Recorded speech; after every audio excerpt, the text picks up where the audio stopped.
Y lo segundo, la crisis ya concluyó en el país. El país ha entrado a un proceso de pacificación. En este momento no existe una sola marcha de protesta, ningún camino bloqueado. Porque con mucho esfuerzo en estos 6 meses, hoy día cumplimos 6 meses en la gestión de la presidenta Boluarte, hemos dado a los 33 millones de peruanos el derecho constitucional a la paz y a la tranquilidad. Porque hay una realidad.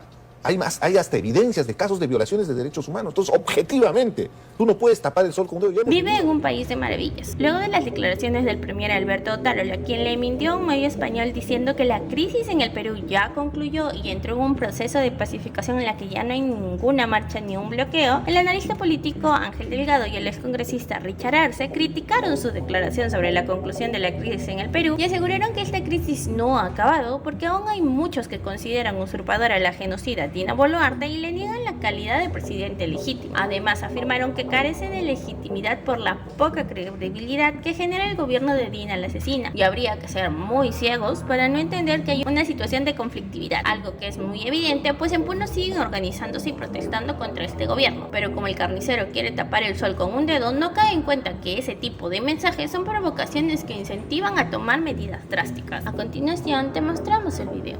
No hubo ningún intento, dio un golpe de Estado el señor Castillo, que ahora está en prisión por serias acusaciones de corrupción. Tiene 19 colaboradores eficaces que señalan que él o su entorno ha recibido dinero.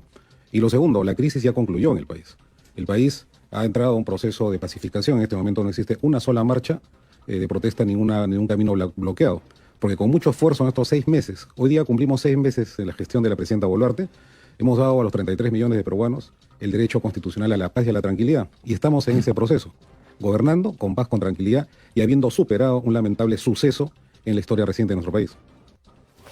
Era el premier Alberto Otárola. El día de hoy él se encuentra, como ustedes bien sabrán y recordarán, porque incluso en la cuenta oficial de la PCM están todas y cada una de sus actividades oficiales. Él se encuentra en Europa y estuvo en esta radio el día de hoy dando esta entrevista en este contexto. Así que vamos a darles la bienvenida a quienes esta noche nos acompañan para hacer el balance de estos 6 meses de gobierno de la señora Dina Boluarte. Está con nosotros el excongresista Richard Arce, a quien le agradecemos su presencia, y también está el doctor Ángel Delgado, analista político. Para ambos, las gracias. Muy buenas noches. Buenas noches. Muchas gracias, Claudia. Vamos a empezar Gracias. por esto último que ustedes acaban de escuchar.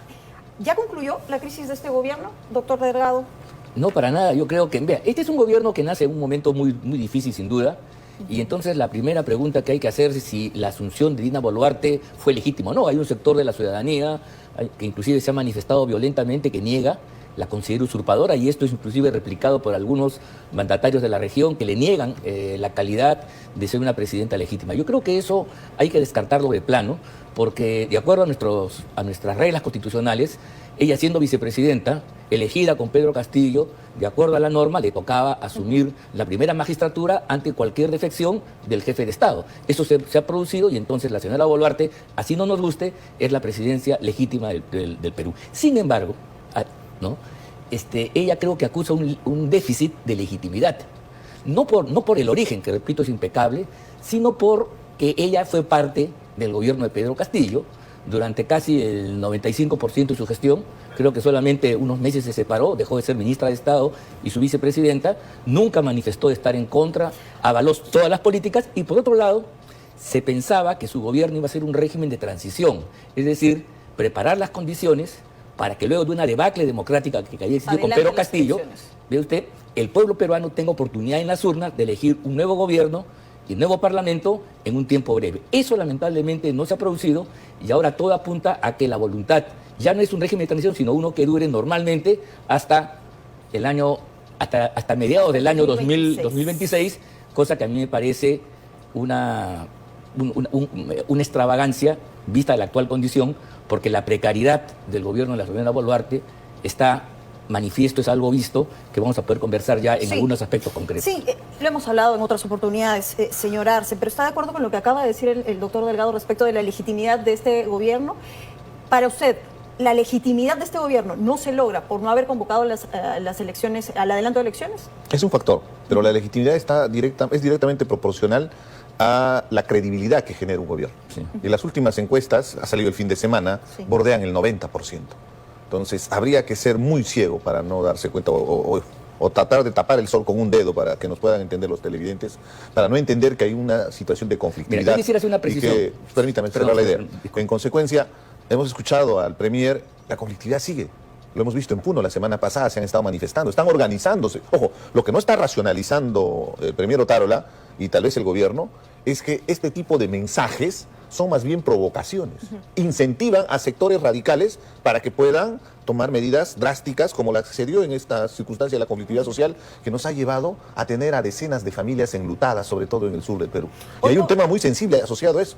Hay denuncias y hay evidencias de casos de violaciones de derechos humanos que tienen que ser investigados y tienen que ser sancionados. Eso es una carga muy pesada para el gobierno que con humildad podría dar un mejor mensaje hacia la población para justamente lograr la paz social y buscar una salida, porque estamos viviendo una crisis y un proceso de transición que tal vez no lo han entendido, ¿no? Justamente respecto de Puno, voy a ir con las imágenes y regresaré también con usted del lado. Correcto. Hoy es una fecha especial, es el Día de la Bandera, y así se llevó a cabo la fecha en Puno. Vean ustedes, varios de los pobladores salieron en ciudades como Ilave, Juliaca, con banderas negras, carteles también. Y ahí lo estamos viendo. Esto es una recopilación de varias imágenes que han ido circulando a lo largo del día. No hubo ninguna actividad. Y claro, con lo que estamos viendo en imágenes, confirmamos la ausencia incluso de los gobernadores. El gobernador de Puno, abiertamente, desde que comienzan los conflictos sociales en la zona, fue uno de los que se mantuvo lejos del gobierno y lejos de encontrar un punto medio para poder tener una mesa de diálogo, ¿no? Estas han sido las imágenes, regresamos a la mesa para seguir conversando de esta situación.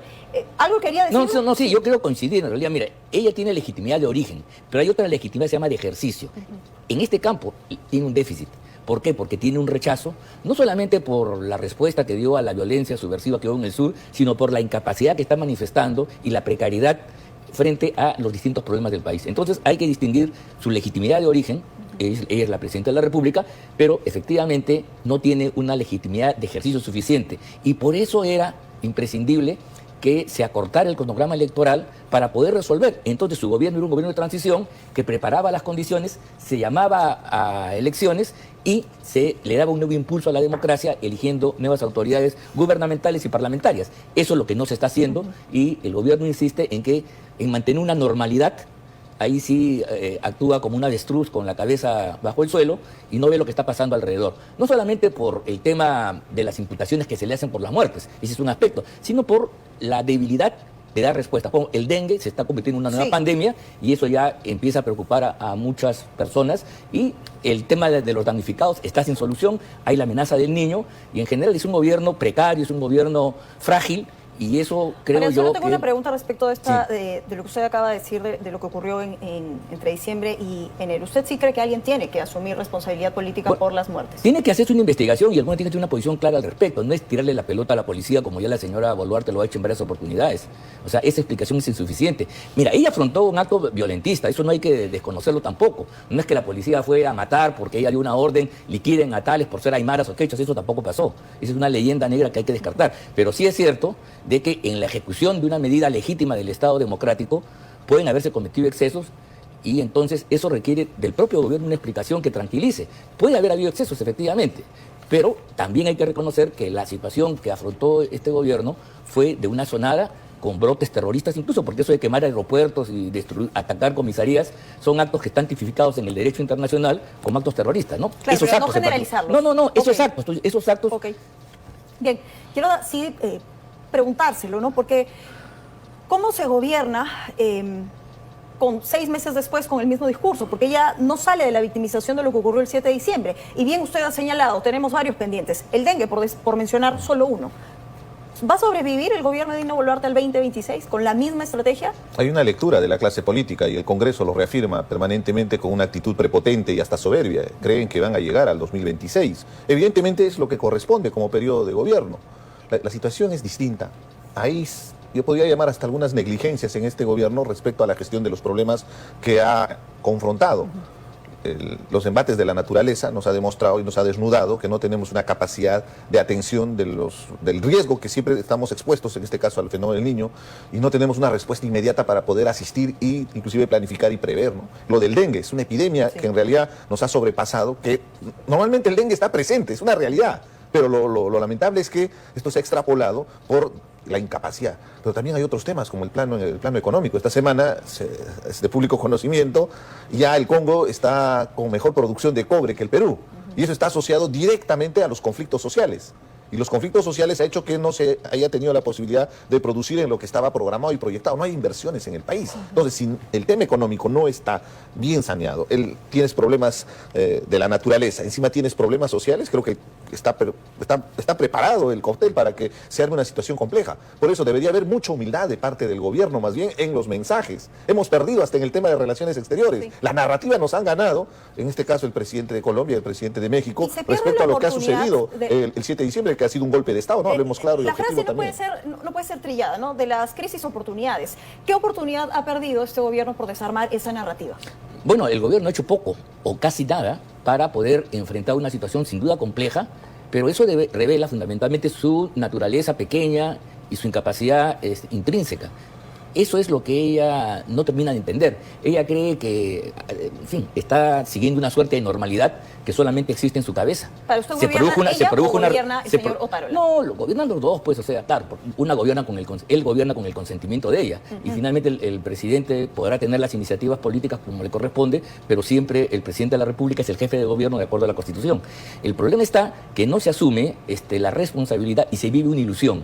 Creo que la señora Boluarte está embriagada de su propio éxito fugaz que ha tenido por circunstancias y eso entonces no le permite ver la realidad con mayor cuidado. Y repito, ella debió hacer un mayor esfuerzo para que su gobierno sea un gobierno de transición como lo prometió en algún momento. Y ahí el Congreso ha también metido la pata. Mira, si se hubiera ratificado la fecha de elecciones en abril, estaríamos a 11 meses del proceso y ahora todo el mundo estaríamos pensando en las salidas electorales, los partidos buscando candidatos, alternativas, y si bien los problemas iban a estar presentes, por lo menos teníamos una luz al final del túnel, una salida que yo creo que generaba un ánimo distinto. Soportar esta situación de incertidumbre, de crisis, de problemas no resueltos hasta el año 2026 y medio, 31 meses por delante, me parece que es un exceso, un tiempo político demasiado grande para el precario gobierno de la señora Boluarte.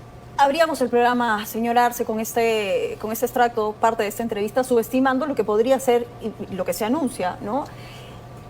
Que podría nuevamente, y es la pregunta, reavivar esta movilización social, sobre todo en estas zonas complicadas, al sur. Lo hemos conversado una y otra vez. Sí, hace 2 semanas estuve en Puno, Cusco, Apurímac, siempre voy a mi región. El asunto es que hay una decepción de la gente.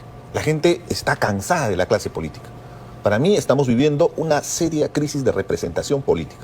Y acá está el problema mayor, más que el tema de Otárola o el tema del gobierno.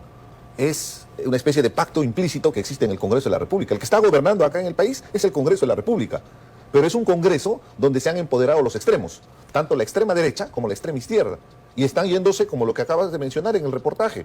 En este momento vamos a tener al gato de despensero. Justamente las procuradurías, y habíamos pretendido que eso se independice, que no tenga ninguna relación con la entidad donde hacen el trabajo en este caso es de defensa, ¿no?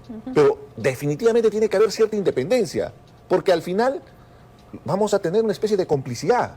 No se puede tener este tipo de acciones desde el Congreso de la República. Uno, y lo vimos en el nombramiento de los miembros del Tribunal Constitucional, tenemos a un impresentable de defensor del pueblo, con antecedentes inclusive que realmente deja mucho que desear. Encima han estado blindando a los niños. Han blindado a todos esos congresistas mochasueldos. Es asqueroso, discúlpame el término, lo que estamos viviendo en el día a día. Entonces, eso genera ese nivel de desprecio de la gente con la clase política y ese nivel de desaprobación que al final arrastran al propio gobierno. Claro, debería tener una posición mucho más confrontacional con el Congreso, ¿no? Sí, la sensación es que hay un cogobierno en medio de un pacto para finalmente no adelantar elecciones y llegar al 2026. Creo que es un grave error el Congreso. El Congreso, mal que bien, había tenido una posición básicamente digna frente a Castillo, le había parado el macho en varios momentos. Y digamos que su momento culminante fue cuando, luego del fallido golpe de Estado... Ahí sí discrepo. ¿No? Bueno, claro. Porque el Congreso ha sido cómplice en los 17 meses. No es eso, pues, entonces tampoco es verdad, porque realmente Castillo hubiera estado entonces de la mano. A Silva, a Heiner Alvarado, había una serie de denuncias de corrupción. Déjame hablar ahora, yo te he dejado hablar, entonces mira... Está muy bien, pero... No, pues vamos a discrepar y en cuanto te toque tu turno, tú vas a decir tu punto de vista. Pongamos las cosas claras, ¿no? Yo creo lo siguiente, a partir del 7...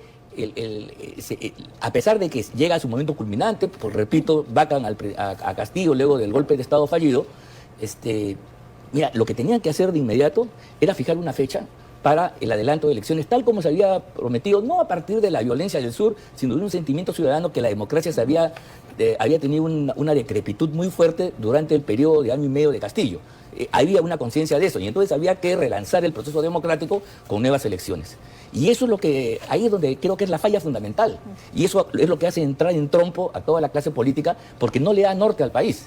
Aquí finalmente no se puede buscar que las soluciones de desprecio, como dice aquí mi amigo, a la clase política en su conjunto, o que se vayan todos a la crisis de representación, no se hace pues a través de algaradas, sino tiene que hacerse a través de una consulta democrática de la población para que en elecciones libres se pronuncie. Lo que había que hacer era adelantar el cronograma, porque 2 meses y medio, casi 3, en ese momento, era un tiempo demasiado largo para que un enfermo, grave como estaba el Perú en ese momento desde el punto de vista institucional, pudiera demorar. Entonces, en lugar de jugar con inteligencia y hacer un puente democrático y el gobierno ser la bisagra, este gobierno pretende quedarse con la complicidad, ahí sí estoy plenamente de acuerdo, del Parlamento. Pues el Parlamento finalmente ahora está soportando, dejó de ser opositor y se ha convertido en un Parlamento casi oficialista. Bueno, una oposición hechos, que ¿no? demoró casi 20 meses, ¿no? Bueno, y claro, eso es lo que critica el señor Arce, porque mecanismos tuvieron, ¿no? Las interpelaciones y las censuras están, sobre todo en carteras importantes. Juan Silva, General Alvarado, el propio Bellido. No, pero hay una cuestión objetiva ahí, son los niños. Y no son 5 o 6 niños como han pretendido investigar con las acusaciones constitucionales. Sí. Puede haber más de 40 niños.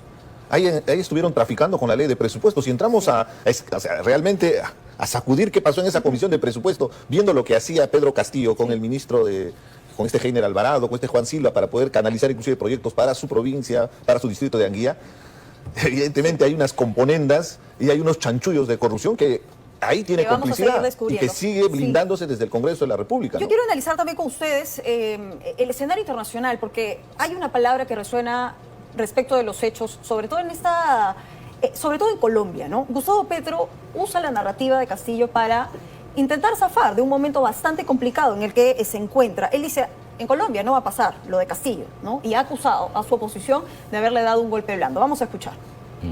Piensan, si el gobierno está aislado, destruirlo en la comisión de acusaciones para hacer exactamente lo mismo que se hizo en el Perú, es decir, llevar al presidente a la cárcel y cambiar el gobierno por un nuevo presidente no elegido por el pueblo, que sería el que vayan a elegir el semestre entrante como presidente del Congreso de la República. Se llama eso un golpe blando.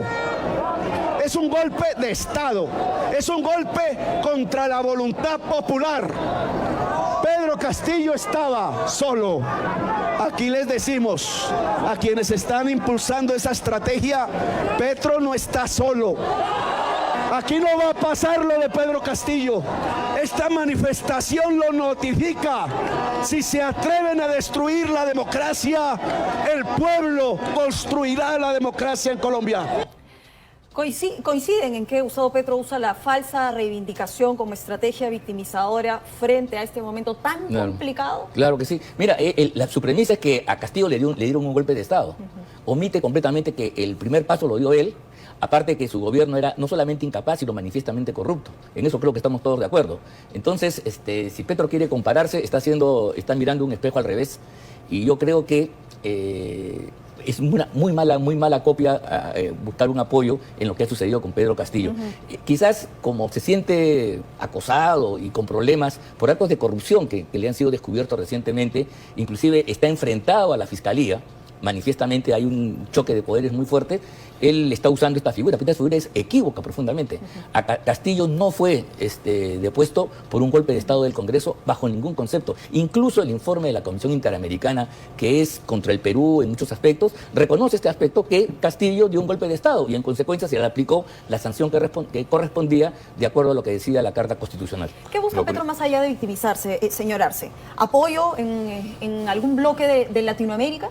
En realidad construye una narrativa respecto a lo que está confrontando. O sea, lo grave que se está viendo en Colombia es las declaraciones que ha hecho este señor Benedetti, que fue su aliado y que en su momento lo nombró embajador en Venezuela, justamente para recuperar las relaciones que estaban bastante en confrontación por la crisis migratoria que se está viviendo. O sea, Colombia tiene el doble de migrantes venezolanos y tiene un serio problema que confrontar. Y evidentemente, ahora que hay cierta afinidad ideológica entre Petro y el presidente venezolano, van a buscar una salida. Era su socio político. Entiendo bien que estaba con con copas encima, pero está grabado el audio. En otras palabras, y eso ha llevado a esta situación de que él pretenda construir una narrativa donde nosotros hemos ido perdiendo desde Torre Tagle, porque no hemos tenido la capacidad de contraargumentar cada una de esas afirmaciones. En realidad, Gustavo Petro y López Obrador han sido una especie de caja de resonancia de esta gran mentira que se ha construido. ¿Recuerdas a Guido Bellido diciendo que el presidente Castillo no se recordaba qué había hecho? Y ahora ya se ha comprobado, inclusive con los videos, inclusive con los documentos que se van descubriendo, Ahora, la que pregunta es, todo ¿por qué fue no se una hace? componenda, ¿no? ¿Por qué no se ha tenido una estrategia comunicacional porque para finalmente tenemos- desarmar narrativas? La respuesta es porque tenemos un gobierno endeble, deslegitimado, sin fuerza, sin impulso, sin norte, con credenciales democráticas que vienen de atrás, ¿no? Con vínculos todavía con el gobierno anterior, si bien es cierto que se han roto en muchos aspectos. Esto es lo que explica que el gobierno no haya tenido una actitud mucho más firme, mucho más fuerte para hacerse respetar en el plano internacional. Es Oye, insoportable es que la realidad, narrativa que ellos en han cada dicho... convención internacional donde se han encontrado los presidentes, si bien es cierto no puede viajar la presidenta, pero la posición de la canciller Gervasio, del premier Otárola, ha sido accesoria. No ha habido todo un trabajo previo justamente para poder informar a través de medios de comunicación. Como sería interesante, Otárola es el premier, tiene todos los poderes plenipotenciarios para representar al país. Ahora, con Entonces, tranquilamente, desarrollando una estrategia desde Torre Tagle, podría tener una narrativa de lo que ha sucedido. O sea, no hay que negar la realidad. La realidad es que hubo un golpe de Estado, que Pedro Castillo entró en pánico cuando Salatiel Marrufo Pero empezó a parece declarar todos los detalles de los actos de corrupción que lo involucraban. Pero pareciera que la prioridad está en que la presidenta tenga luz verde desde el Congreso de la República para que pueda ya dejar de hacerlo de forma remota y poder viajar, ¿no?, al extranjero. ¿Cambiaría en algo que finalmente esto se dé? No creo, No, porque este es un tema mucho más complejo. Además, entraría ahí en una especie de limbo jurídico, porque evidentemente no hay un vicepresidente. Entonces, tendría que hacerse con una modificación constitucional. Y el tema de fondo, además, siendo objetivos, esto es de marcar una posición clara respecto a la realidad. Y en esto también tiene que ver el tema de las violaciones de derechos humanos. El informe de la Comisión Interamericana de Derechos Humanos tiene que tener una respuesta política del país, no de evadir, porque hay una realidad. Hay hasta evidencias de casos de violaciones de derechos humanos. Entonces, objetivamente, tú no puedes tapar el sol con un dedo. Ya hemos vivido lo que ha significado en la época lamentable de la violencia estructural que ha vivido el país, donde se ha pretendido ocultar casos execrables justamente de violaciones de derechos humanos. Entonces, en ese escenario, perdemos, pues, si es que no tenemos un buen discurso frente al mundo y, sobre todo, con una narrativa sobre la base de la verdad. Tratar de ocultar, tratar de tapar la realidad, lo único que nos va a llevar es este tipo de distorsionamiento y que al final perjudica la imagen del país, ¿no? Bueno, así hemos llegado a estos 6 meses de gobierno. Seguramente nos queda mucho más por analizar. Ángel No. Delgado, Richard Arce, gracias por haber estado esta noche. ¿Algo con lo que quieras No, cerrar? simplemente es un gobierno que va a navegar entre tormentas, precariamente, viéndole bien, mal. Una mediocridad que se ha instalado y los problemas del Perú, de la gente, siguen avanzando. Y yo no sé si va a haber paciencia y tiempo para esperar 31 meses más hasta julio del Así año es, 2026. 26. Es un escenario Bien. Demasiado complicado. grande para es un el tiempo escenario político complicado muy que está viviéndose, pero yo sé que nuestro país tiene la capacidad de resiliencia para salir adelante frente justamente a las vicisitudes que nos depara el destino, ¿no? Agradecerles a ambos. ¿Y tú qué opinas de las declaraciones del premier Otárola? ¿Crees que la crisis en el Perú ya acabó? Déjanos tu opinión en los comentarios y comparte este video para ayudarnos a que esta información llegue a más personas.